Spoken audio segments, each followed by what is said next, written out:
Welcome to Telugu classes by Purnima. ఈరోజు వీడియోలో TS టెట్లో వచ్చే 3, 4, 5 తరగతుల కంటెంట్ అండ్ మెథడ్స్ తెలంగాణ సాహిత్యం సంస్కృతి నుండి తెలుసుకుందాం. ముందుగా 3వ తరగతి కంటెంట్ అండ్ మెథడ్స్ తెలుసుకుందాం. 3వ తరగతి వానదేవుడా పాఠం నుండి వానల్లు కురవాలి వానదేవుడా, వరిచేలు పండాలే వానదేవుడా అనే గేయ పంక్తుల్లో ఈ పాఠం మొదలవుతుంది. పై గేయంలో గల అలంకారం అంత్యానుప్రాసాలంకారం. చెరువులు నిండాలి అలుగులై పారాలి అనే పంక్తులు ఇందులోవి. బీడు భూములన్నీ ఎలా తడవాలి, బిరాన తడవాలి. పంట భూములన్నీ ఎలా మారాలి, 12 రకాల ధాన్యాలు పండేలా మారాలి. బిరానా అంటే అర్థం తొందరగా. వానదేవుడా గేయంలోని ప్రాస పదాలు కురువాలే, నిండాలే, పండాలే. వాక్యం కొన్ని పదాలతో ఏర్పడుతుంది. పదాలు కొన్ని అక్షరాలతో ఏర్పడతాయి. మనం పలికే ధ్వనులకు గుర్తులను ఏర్పరచుకున్నాం. ఈ గుర్తులను అక్షరాలు అంటున్నాం. అక్షరాలన్నింటినీ కలిపి వర్ణమాల అంటాం. అచ్చులు ఆ నుంచి అవ్ వరకు, ఉభయాక్షరాలు 0, అరసున్నా విసర్గ. హల్లులు కా నుండి బండిరా వరకు గల అక్షరాలు హల్లులు. బాలభీముడు పాఠంలో కంటెంట్. పాండురాజు అన్న ధృతరాష్ట్రుడు. పాండురాజు కుమారులు పాండవులు, ధృతరాష్ట్రుని కుమారులు కౌరవులు. ధర్మరాజు, భీముడు, అర్జునుడు, నకులుడు, సహదేవుడు పంచపాండవులు. 100 మంది కౌరవుల్లో పెద్దవాడు దుర్యోధనుడు. బండని పగలగొట్టిన ఈ బాలుడు సామాన్యుడు కాదమ్మా అని ఎవరి గురించి చుట్టుపక్కల వాళ్ళు చెప్పారు? బాలభీముడు గురించి. భీముడు కోపంతో చెట్టు మొదలు పట్టుకుని గట్టిగా ఊపగా పండ్లలాగా జలజల కిందికి రాలిపడ్డది కౌరవులు. ఒంటరిగా ఉన్న భీమునికి విషాహారం తినిపించింది దుర్యోధనుడు. కౌరవులు భీమునికి విషాహారం పెట్టి నదిలోకి దొర్లించగా విషాన్ని పీల్చి అపాయం కలగకుండా చేసినవి నదిలోని విషసర్పాలు. పాతాళలోకంలో ఉన్న భీముని బంధువు పేరు నాగరాజు. ఎవరి దయవల్ల భీముడు 1000 ఏనుగుల బలాన్ని పొందాడు? నాగరాజు. దుర్యోధనునికి భీమునికి జరిగిన గదాయుద్ధంలో గెలిచినది భీముడు. నాయనా, నీ బలాన్ని ఇతరులకు మేలు చేసేందుకు ఉపయోగించు అని భీమునితో అన్న మాటలు కుంతీదేవివి. నా బలంతో చెడ్డవాళ్లను శిక్షిస్తా, మంచివాళ్లను రక్షిస్తా అని ఎవరితో అన్నారు? భీముడు అమ్మతో. ముక్కు మీద వేలు వేసుకోవడం అనేది జాతీయం. ఈ జాతీయాన్ని ఆశ్చర్యపోయిన సందర్భంలో వాడతారు. ఇప్పుడు అమ్మా పాఠం నుండి కంటెంట్. కాఠిన్యం అంటే ప్రేమ, దయ ఉన్నవాళ్లకే అందరి మన్నన దొరుకుతుంది అనే సూక్తిని ప్రబోధించే కథ దయ. కపిలవస్తు నగరాన్ని పరిపాలించే శుద్ధోదనుడు అనే రాజకుమారుడు గౌతముడు. గౌతముడికి గల మరో పేరు సిద్ధార్థుడు. సిద్ధార్థుని మిత్రుడు దేవదత్తుడు.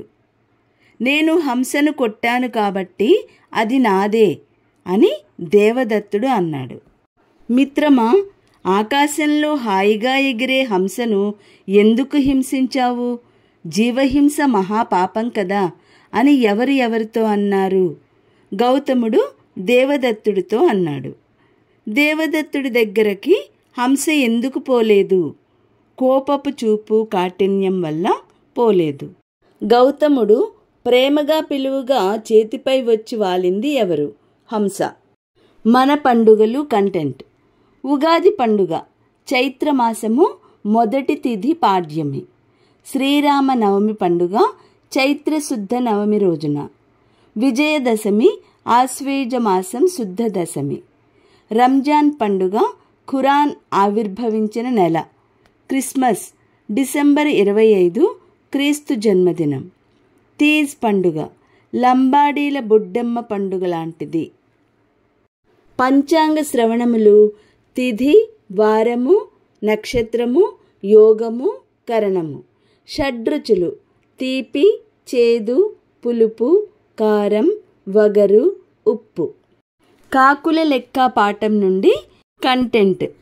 అక్బర్ ఆస్థానంలో తెలివైన మంత్రి బీర్బల్. బీర్బల్ అంటే అక్బర్కి ఎందుకు ఎక్కువ ఇష్టం? సమయస్ఫూర్తి, తెలివితేటల వల్ల. సభలో బీర్బల్ కన్నా తెలివైన వాళ్ళమని ఉద్దేశం కలిగిన వారికి కళ్ళు తెరిపించటానికి పరీక్ష పెట్టదలిచింది అక్బర్. కాకుల లెక్కను ఏ ప్రాంతంలో లెక్కించారు? ఆగ్రా. ఆగ్రాలో ఎన్ని కాకులున్నాయని బీర్బల్ అక్బర్తో చెప్పాడు. 6803 కాకులు. బీర్బల్ కాకులను లెక్కించకుండా హాయిగా విశ్రాంతి తీసుకొని ఆ పరీక్షని ఎదుర్కొన్నాడు. ఇందులో ఉన్న నీతి, బుద్ధిబలం, సమయస్ఫూర్తి గొప్పవి. కాకుల లెక్క కథలో అక్బర్ మన్ననలను, అక్కడి సభికుల ఆమోదాన్ని పొందినది ఎవరు? బీర్బల్. ఇప్పుడు నీటి అందాలు పాఠం నుండి కంటెంట్. లక్నవరం చెరువు హైదరాబాదుకు 212 కిలోమీటర్లు, వరంగల్ పట్టణానికి 75 కిలోమీటర్ల దూరంలో ఉంది. కాకతీయ రాజులు త్రవ్వించిన చెరువు లక్నవరం. వర్షపు నీటిని నిల్వ ఉంచే చెరువుగా పేరు ఉంది. చెరువులో 13 ద్వీపాలున్నాయి. 3 ద్వీపాలను కలుపుతూ తెలంగాణ ప్రభుత్వం రోప్వే ఏర్పాటు చేసింది.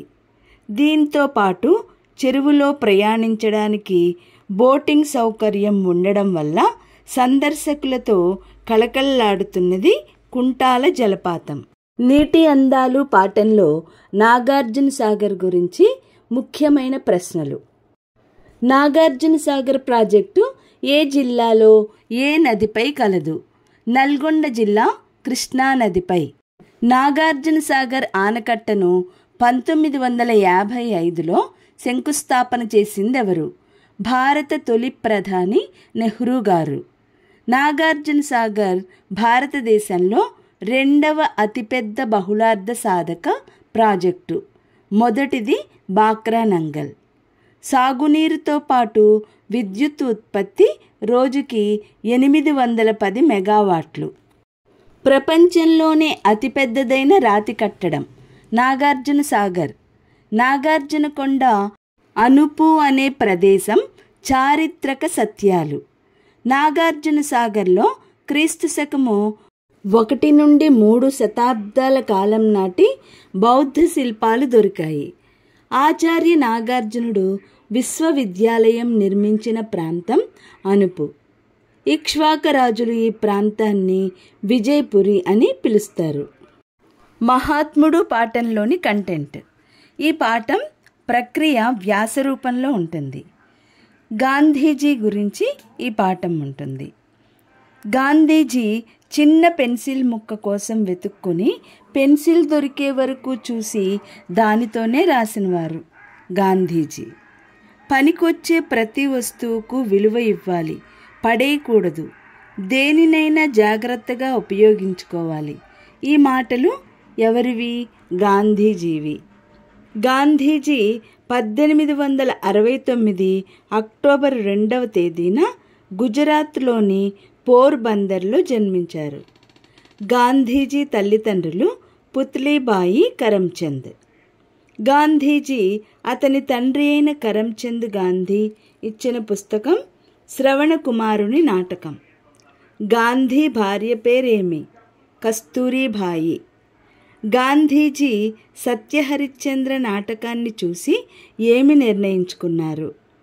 తాను కూడా సత్యాన్ని ప్రకటించాలని నిర్ణయించుకున్నారు. చెట్టు కోరిక కంటెంట్ అండ్ మెథడ్స్. ఈ పాఠం కాల్పనికతకు చెందినది. మామిడి చెట్టు సన్నని ఆకుల సందు నుండి విహరించడం ఎవరికి ఇష్టం? గాలికి. గూడు కట్టుకోవడం కోసం గడ్డి పుల్లలు ఏరుకొస్తున్నా అన్నది ఎవరు? పక్షి. ఆహారం కోసం నేను తిరగని చోటు లేదు, చివరికి ఒక పాప తినడానికి కొన్ని గింజలు పెట్టింది అన్నది పక్షి.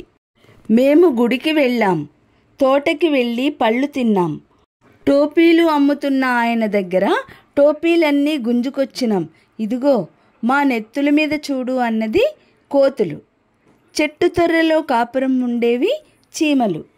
అరే నేను కూడా నడుస్తున్నా, నేనింక ప్రపంచమంతా చూసి వస్తా అన్నది చెట్టు.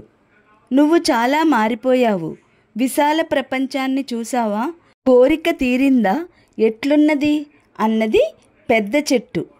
చిన్న చెట్టు పక్షులు, చీమలు, కోతులు వలె నడవాలని ఎవరిని ప్రార్థించింది? వనదేవతను.